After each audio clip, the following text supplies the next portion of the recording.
Well, Doug, I remember our first meeting over here with you when this was just a hole. There was nothing but 2x4 showing, and this has really turned out to be a beautiful kitchen, well laid out. Nice job. Well, thank you. Thank you. I appreciate that. We're very proud of it. It's been a complicated job from the beginning, you know, given the age of the house and the fact that it's a two-story house with a basement below, which right below us, when we blow out a wall that was right here and change the load to this outer wall over here and then to this wall over here, I mean, whatever was below that in the basement had to be reinforced too. So it was a difficult job from the very beginning, but you know, we were very proud of it.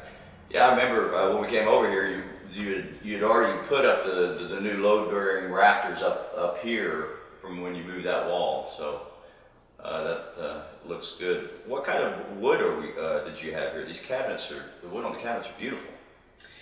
Thank you. Yeah, it's a natural stain on sap walnut, and they don't make sap walnut in regular trim boards like what you'd be used to finding. We actually had to mill those down, and we couldn't find plywood even. All the doors were solid wood, pieces that are glued together. It's a very natural look. It's beautiful though. I like it, and the homeowner really likes it. Yeah, they're going to love this island that you put in here, this nice little area here for a little breakfast bar down at this end, and then all your utility drawers around here. That's yeah, nice and actually stuff. this is something that is something we hadn't done before. That's called a waterfall edge, where it goes down and it turns down to the floor. And that was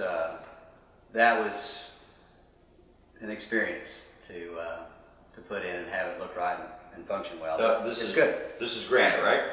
No, this is actually a silestone material. It's a manufactured stone. Okay. It's got pieces of glass in it. Yeah. And you can see that, especially in the reflection of the light. Yeah, and on the edges of it, you can see where it has clear pieces on the edge of it. Right, yeah, it's nice. translucent on Right. some parts of it, yeah, and it gives it kind of a unique look. And then a massive gas range here. This is the nice touch to the kitchen. But Yeah, chef will love this. Yeah, for those that cook, I think there's nothing better than this. It's gas cooktop, but it's got electric actual oven. Ovens in it? Two ovens, yeah. But gas cooktop, and because it's gas, it needed to be vented to the outside. And this right here was something that was a little bit of a complication because, as you remember, all the plumbing from upstairs went right through this wall. Right. So, or actually it went through this wall, didn't it? well, yeah, it went through this wall, and now it goes through this wall. Yeah, okay. We had to build in a false wall just for the plumbing to go down, and then also straighten up this wall because it actually doglegged a little bit this way initially. Ideally, we would have loved to just have our vent go into the wall and then out through the side and then to the outside. But we couldn't do that because there's just too much plumbing, water lines, sewer lines in that wall. And not to mention electric wiring stuff. So what we had to do is we had to go straight in and then straight down into the basement. And then when we cleared everything, go out through the basement. Like you say, when you get into an old house like this, you run into a lot of complications. I see right behind you that the window configuration has changed. This has the original windows from the house that are single pane, yet that one in the middle is not the way that it was lined up before originally. That's correct. How did you do that?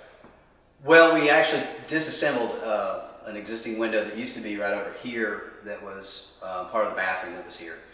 And we took the parts that we could use and then recreated other parts to make it wider, and then had glass panes special made to fit into the new size. And it had to be something that would go exactly in between the two satellite windows. So the tolerance was really very tight. And as you can see, in between these areas right here, between the windows, the old weights and rope that would help take the tension off the weight of the window had to pass in there, and it was pretty tight tolerance, but it works.